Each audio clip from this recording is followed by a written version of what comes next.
Þá komið að 8. lið á dagskrá Gilsbakkavegur 15 breyting á deiliskipulagi og til máls tekur bæjarfulltrúi Ingibjörg Ólöf Ísaksen.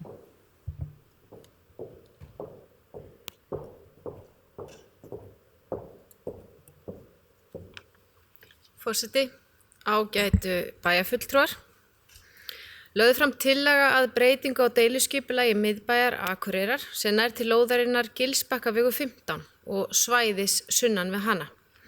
Í breytingunni felst að gert ráð fyrir stækkun núverandi hús til suðausturs sem felur í sér að lóðin stækkar 39 fermetra, auk þess sem færa þarf Gilsbakkaveg og bílastæði við hann lítillega.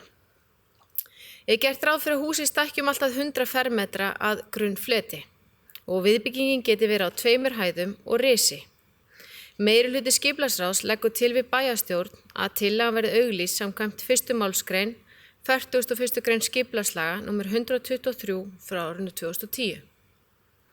Ljóst að svona framkvæmd fylgir töluverður kostnaður og í gögnunum liggur ekki fyrir nein kostnaðargreining á verkefninu og vill bæjarstjórn Akureyrar því leggja fram eftirfarandi bókun.